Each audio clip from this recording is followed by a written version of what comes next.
Colonial Sports Center, we've got two men's soccer highlights. What on football, ice and field hockey, Romo making friends as well. All of the athletes getting in the act this week. CSC, it's more than play. Next.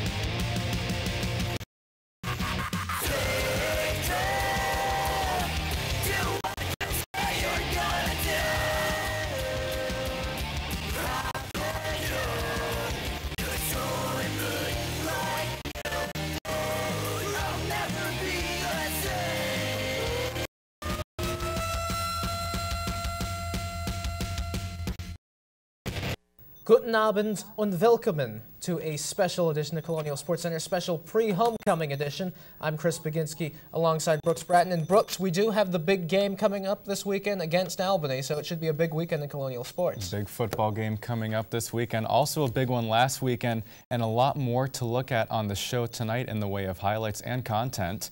And coming up on tonight's lights, we've got a little bit of everything: football, field hockey, soccer, and ice hockey for your viewing pleasure.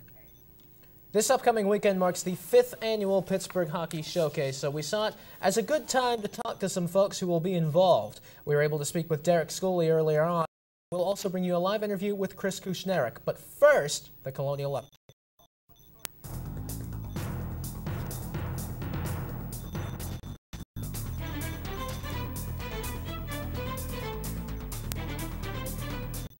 Women's soccer fell on the pitch this past weekend to Bryant by a final of 2-0. Sophomore goalkeeper Jessica Olin saves in the losing effort as the Bulldogs outshot the Colonials 15 in the contest. With the loss, the ladies are 2-2 in conference play. And the Colonial volleyball team suffered their first losses of the conference season when they lost a pair of games in Connecticut over the weekend. The team lost 3-1 to both Quinnipiac and Sacred Heart. Despite this, in the latter game against the Pioneers, the Colonials were able to record a season-high 17 blocks.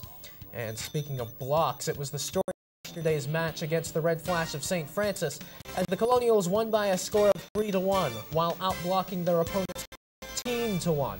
It's a usual part of the Colonials game, seeing how they're ranked 20th nationally in blocks per game, and they've only been outblocked once this season. The victory was the 4th consecutive at home for the Colonials and increased their conference mark to 5-2. Onto the ice, the men's hockey team is 2-0, first time since 2007, completing a 2-game sweep of American International this past weekend to kick off the campaign. They defeated the Yellow Jackets 4-1 and 6-3. Senior forward Nathan Longpre potted 2 goals and an assist in the victory, while junior forward Trevor Lewis had 2 markers in the 6-3 win. Even goaltender Brooks got in on the offense, recording an assist in the latter of the 2 games. And senior defenseman Denny Urban also had himself quite a weekend, with a goal and 4 assists to his credit over the 2 games. That effort was good enough to earn him co-player of the week honors for the Atlantic Hockey Association. His 5 points over the 2-game span was more than any other defenseman in the country. Urban is just 23 points shy of earning 100 for his collegiate career. Well, after the break, we've got 2 types of football for you and 1 type of field hockey. Exactly right, Chris. Footy and field hockey coming up after the break, so do stay tuned. Malcolm, you do know that energy savers last 6 times longer than ordinary light bulbs. This isn't my room. It's Baron Davis's. Baron Davis, the basketball player? This is his room? Yep. Interesting, because we have Baron Davis right here. Baron, do you live here? No. I don't mean that, Baron Davis. Millions of kids are using their energy wisely. What's your excuse? Get your Smokey on. If you see someone in danger of starting a wildfire, step in and make a difference. Because 9 out of 10 wildfires can be prevented. Only you can prevent wildfires.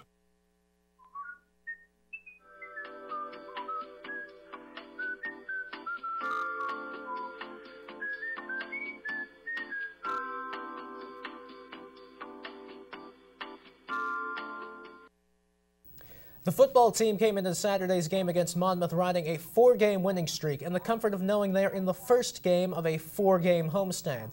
But sometimes the last thing a team needs when they are facing opposition that has a record of 1-3. Did the Colonials comfortably dispatch the Hawks? Let's go to Joe Walton Stadium and take a look. Well, the last time they were at Joe Walton Stadium, it was a completely different story for the Colonials. They were taking on the nationally ranked Liberty Flames. So this should be a pretty easy game for them, right? Well, let's take a look. Sinclair right here is going to be forced to think on his feet, and that's exactly what he does as he dives for the pylon, and he is able to break the plane and get the touchdown. 7-0 RMU. Now RMU would turn it over inside their own 5-yard line, which sets up a drive here for Kyle Frazier, the Monmouth quarterback. 3rd and goal here. The shotgun going to attempt to hit the receiver on the timing pattern. Timing was a bit off, so that is, and it will set up a 22-yard field goal attempt for freshman kicker Eric Spillane, which splits the uprights. It is now 7-3 RMU. Now we will move on to the second quarter. Sinclair is going to look downfield and find Shadre King for a 12-yard touchdown pass. After the extra point, that makes it 14-3. Now out of the Wildcat, L.J. Caprio of the Hawks with a 1-yard run to make it 14-9. And I don't know why we're showing the extra point, because Spillane, of course, gets it. That's easy. 14-10 now the score. Now 3 seconds left in the half. Not so easy for Garrett Clausen, 34 yards out, but he was able to get it and increase the lead back to 7 for the Colonials, 17-10. Now in the third quarter, Monmouth looking to get themselves on the board and get themselves tied with the hosting Colonial by Paula, who tipped it to Michael Richards. Now fourth quarter, Frazier with an 8-yard touchdown pass to Chris Hogan, 17-16. But look at that. You can't tack on the extra point.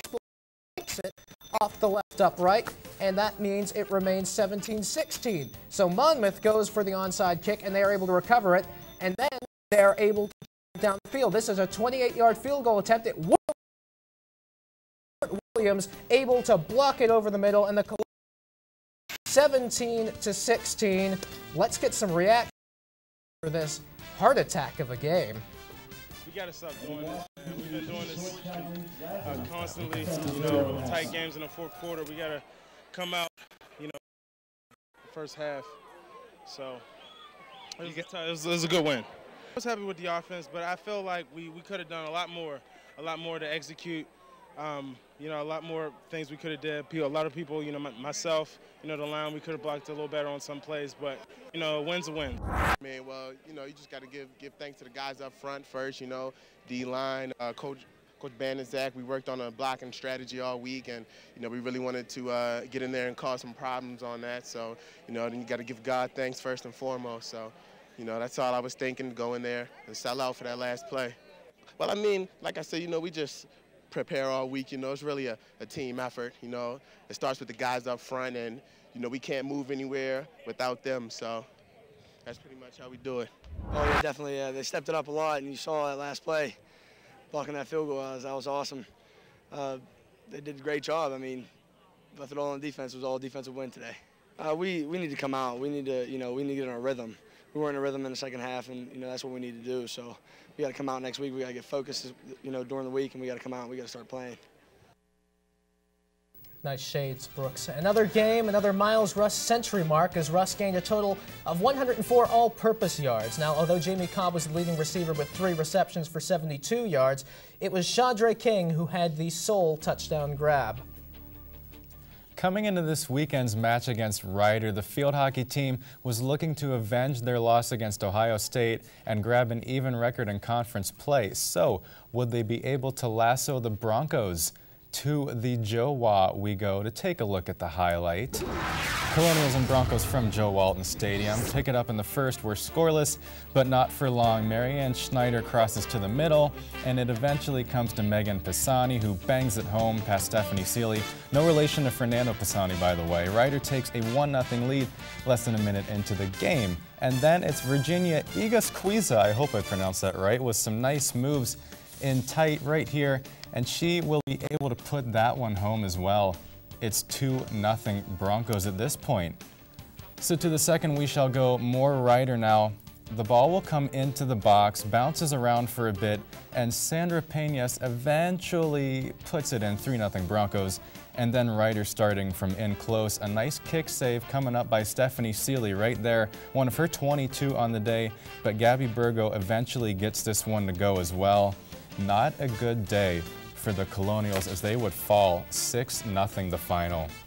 Now, as I mentioned, Stephanie Seeley had a season-high 22 saves on the afternoon, but it was simply not enough. The Colonials did defeat Bellarmine on Tuesday in overtime 3-2. Julie Gabriel with the game winner. Well, the past 5 games for the men's soccer team have saw them winning 4 in a row, followed by a draw against the Bryant Bulldogs on the road. Now, during that time frame, the Colonials have seen timely goaltending, scoring from numerous players, and a combined scoreline of 9 goals for 3 against their opponents.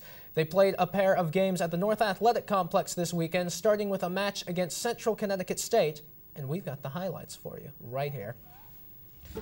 So to the familiar and friendly confines of the North Athletic Complex, Toba Balaji getting the start, as he often does, and you are going to see him with a performance that warrants him being there. Well, Eduardo Ortiz, first off, for the Blue Devils is going to have it, and he's going to take a shot from outside of the box. That's going to be saved easily by Balaji.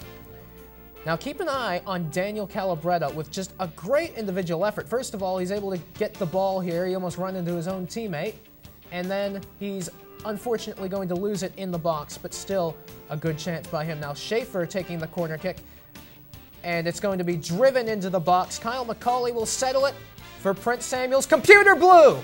1-0 RMU, and that would not be the only goal.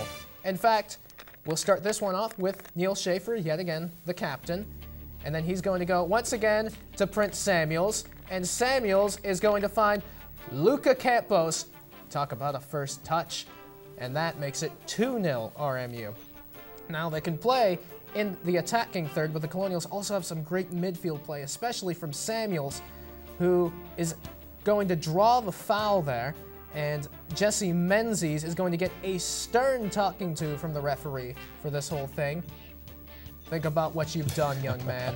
I won't give you a card, though, because I'm not that kind of guy. As we move into further action, Dominic Masha sets up Tyler Solis, and that is turned away for Francis Bowman, who buries it 3-0 RMU. Now, Terrell Whitting is going to get angry, he's going to get determined, and he's going to get fouled.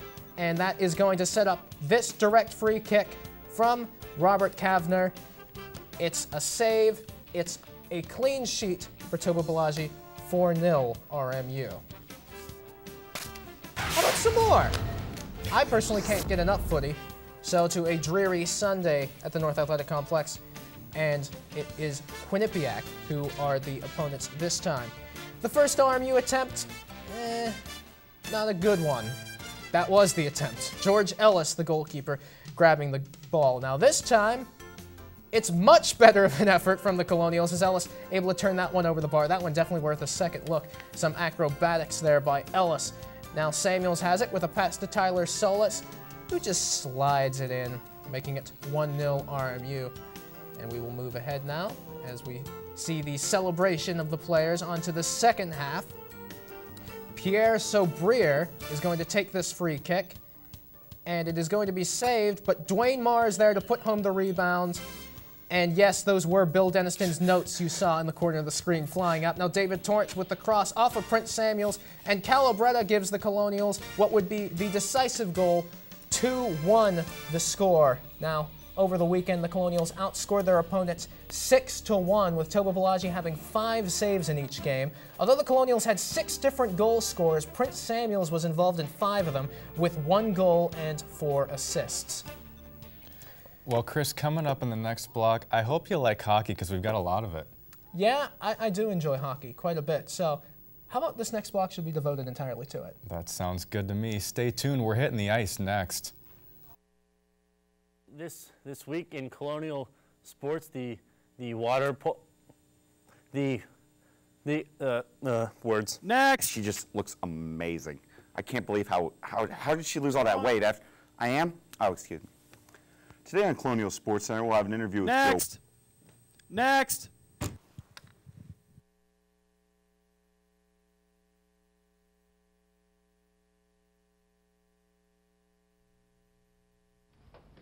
Oh, those boys are much too much. Those boys are much too much. We got the spirit. We're hot. We can't be stopped. We got the spirit. We're hot. We can't be stopped. We're going to beat them and bust them. Beat them. The smallest moments can have the biggest impact on a child's life. Let's get a little bit rowdy. R-O-W-D-Y. Take time to be a dad today. Oh, those boys are much too much. Those boys. The women's ice hockey squad started their season off with a 1-1 record, splitting their opening series against Providence 2 weeks ago. This past weekend, they were hoping to get off to a fast start against Ohio State. So how did the ladies fare with the Buckeyes? Down to Neville Island we shall go to take a look at the highlights. Colonials and Buckeyes from the Clearview Arena, and they start with the puck drop just like always. First period, we are scoreless until this. Ohio State on the breakout. Hokie Langen ahead to Laura McIntosh, makes a nice move in the slot and then fires a wrister past Kristen DeChoco to open the scoring. 1-0 OSU. Later in the first period, Ohio State, they'd go on the power play, and McIntosh again, this time from the point. This one deflects off of Courtney Langston and into her own net. A little squeaker pass to Choco, 2-0 Buckeyes. It would stay that way heading into the second when the Colonials would cut the lead in half. Brianna Delaney in the neutral zone, down the far boards, walking in, snipe over the shoulder of Lisa Steffes. Colonials are on the board, it's 2-1. So on to the third we will go, and early in the period, the Colonials hit the post. That would have tied it, but there's this instead. Natalie Spooner throws it in front, and good things happen when you put the puck on net. Ohio State takes a 3-1 lead. That was a power play goal as well, and insurance for the Bucks. The Colonials cannot get out of their own end.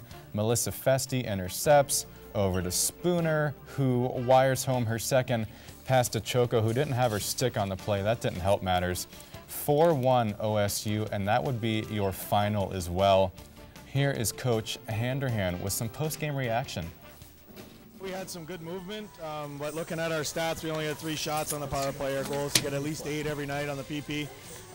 So I think that was a big factor. We were a little gun shy, not pushing pucks through and trying to be a little bit too cute. So I look tomorrow for us to be more opportunistic when we get shot opportunities. We were happy with how she played. You know, she made some good stops and certainly is taking steps forward from last weekend to this weekend. She worked hard in practice this week. We worked a lot on our defensemen clearing stuff away, and she got to keep working at squeezing pucks so to not give up those second chance opportunities. But she did a good job, and we're very excited. And any chance you get to play in any NHL building, you know, it's pretty exciting for our kids, and the chance for us to play at Consol is going to be fantastic. And obviously having a team like Northeastern that's coming in here, who's, you know, a pretty solid team, is, you know, it's going to be a great atmosphere, and for us to just lace it up and compete. I'm sure we probably won't have the building full because a variety of reasons, Steelers being one, and you know, but at the same time we relish the opportunity. This is you know, Pittsburgh's college hockey opportunity, you know, for us to come in and play. Really look forward to that, and we'd like to tie it into, you know, our alums on campus being able to get back and see what the hockey programs are all about. Some may not have been able to get back in past years and see games because, you know, we have a conflict with something going on at the same time. So it's really great that we have it tied in that way. Brianna Delaney with the lone marker for the Colonials, and freshman Brandy Pollock picked up her first career point on the power play with the assist. The Colonials also dropped the second contest against OSU, 4-1 the final there as well. For this first time this year, the annual fixture on the hockey calendar known as the Showcase will see a new home. As the Colonials get ready to take the ice at the Colonial Energy Center, looking to win a meaningful game in the building before its primary tenants do. We figured we'd have a few words with some esteemed members of the Robert Morris hockey program, namely men's hockey captain Chris Kushnerick, and firstly, Coach Derek Schooley. How's it going? This weekend, the homecoming festivities conclude with the Pittsburgh Hockey Showcase at the Colonial Energy Center on Sunday, with the men's team taking on Air Force at 6 p.m. To talk a little bit about that, I'm joined now by men's head coach Derek Schooley. Derek, thanks for being with us today. No problem. Thanks for having me. Now, before we get into the showcase, let's talk a little about Friday night. Tomorrow, you're taking on Ohio State in Columbus. Talk a little bit about going into that game, some of the things you'll be looking for. Well, we just need to do some things a little bit better than we did last weekend. We were tremendous offensively, but we need to shore up a little bit of our defensive coverage and our defensive responsibilities. But like I said, we were very pleased with how we played offensively, and Brooks Ostergaard was there when we made mistakes and played very well. And we got good performance from a lot of people on the offensive side. We just need to make sure defensively both forwards and defensemen are doing a little bit better job. Now, if you take a look at what the showcase means as a whole, what it kind of means for Robert Morris hockey and Pittsburgh hockey in general, what it kind of does for the program. Well, this is a big deal, obviously, for our university and for our athletic department and for our program to be able to play a game at Consol and to have people, a lot more people come than on a normal basis. Our ticket sales have been tremendous this year. I think we've already surpassed what we had last year total at Miami, and I just think it's a great event. To combine it with homecoming weekends, really going to be neat, because we may get some casual Robert Morris alums that are fans in town that come out and watch us play. And Air Force is a very good hockey team. They went to 3 of the last 4 NCAA tournaments, and it'll be a big challenge for us. And talk a little bit about what Air Force brings to the table. It's you're getting into your new conference play, and you're getting to take on some teams that you haven't seen as much in the past. Talk about what you're going to look for against them in gameplay. Well, I'm very familiar with Air Force. I worked there for 5 years under the head coach Frank Serratori, and he does a very good job. And they really like to play at a tempo and a pace, which would help us tremendously. They've had a great goaltender for the last 4 years. He graduated, so they're going to be a little inexperienced in goal, so we need to get to them and test them. But they got a high-end forward in Jacques Lamoureux. 2 years ago, he was an All-American. He was a Hobie Baker finalist, and one of those things that we have to make sure where he is on the ice all the time and have to do a good job against him. Now, just for a little fun type of note, the Penguins have not yet won a game in the Consol in the regular season. They got one more shot at it Friday. You guys hoping to be the first local team to get the victory? Well, hopefully there's 3 local teams that get the victory, with our women first, and then our club team, and then us. We have yet to have a sweep of all 3 games, or even 2 games. So it'd be really nice if we could get that accomplished first, especially with the new building. And it's a beautiful building. If you haven't been down there, a lot of students have trouble getting tickets. Come down and watch us play, and you'll get a chance to see a tremendous building. All right, Coach, thank you so much for taking the time to be with us today. Thank you for having me. Thanks, guys, and we'll send it back to you guys at the desk.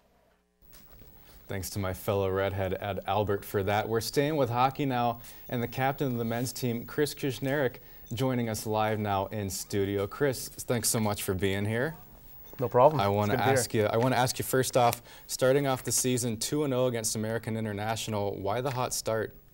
Well, we have a good core group of guys here. We have majority of us are upperclassmen. I'd say I think we have 15 plus upperclassmen. A lot of experience. I think only 4 freshmen. We're all comfortable playing together. We've bonded over the last few years together as well. So I think everyone's just been ready to get out there and start playing. It's been a long preseason. Everyone's worked hard over the summer, so we're finally ready to show what we have. Talk about switching into the Atlantic Hockey Association this year. Is that going to provide better competition for you guys? It's gonna provide us with the opportunity to start playing some new teams for sure. I think over the last 2-3 years playing the same teams over and over again, you develop some rivalries, but eventually you want to branch off and start playing some new, develop some new rivalries and play some other teams. It's kind of refreshing to go into new rinks and know that you're playing against unfamiliar faces. So I mean, it's going to give us the opportunity to develop new rivalries and hopefully flourish in a division that previous CHA teams have had a lot of success in. So we're really excited for it. Coming up this weekend, the College Hockey Showcase, you guys play at 6 p.m. at the Colonial Energy Center.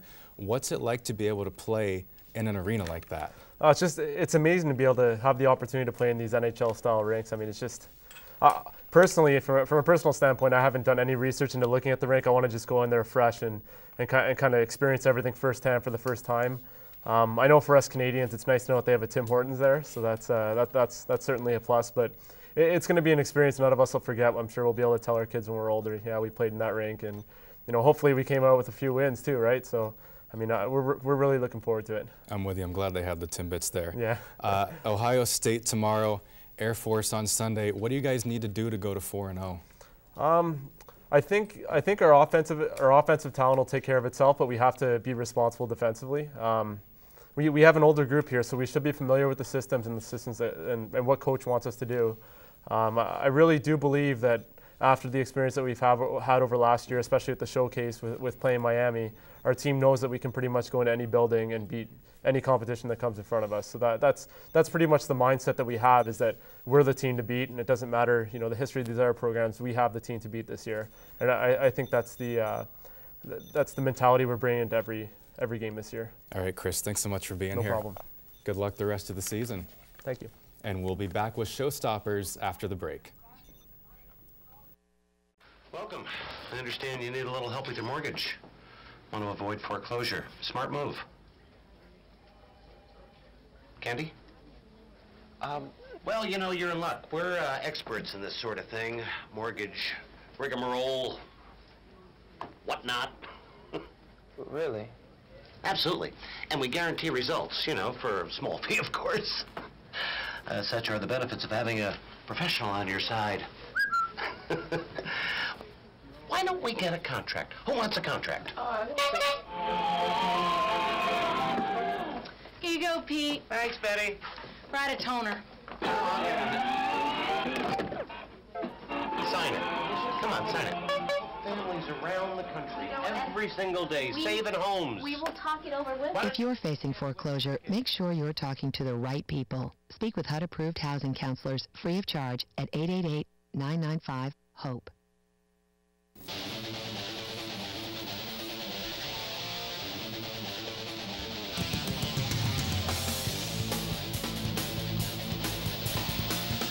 As we do every week, it's the top 5 plays of the week. Showstoppers. Chris, number 5. Number 5, Rob Scuderi threw out most of his Penguins career as Neil Schaefer here with the corner kick. It gets sent out of the box, but it'll be sent back in. Kyle McCauley will settle it, and then Prince Samuels puts it in. And what do you say, Brooksy? This is what it sounds like when the doves cry. Ooh!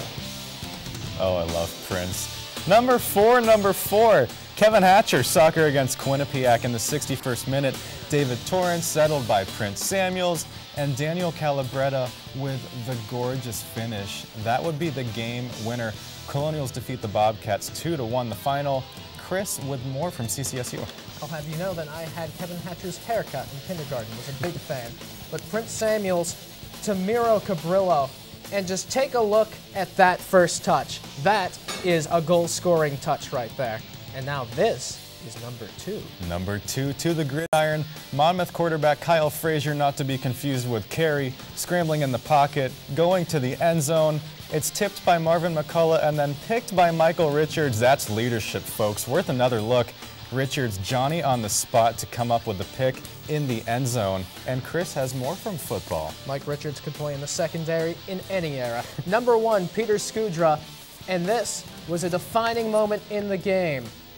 The kick is up, and the kick is no good. In fact, it hits the right upright, which would have been the extra point, which would have tied the game, but it didn't. And those are your showstoppers. You can watch Colonial Sports Center morning, noon, and night if you have that kind of time. Search Colonial Sports Center on Facebook, and you can also follow the show on Twitter, username RMU-CSC.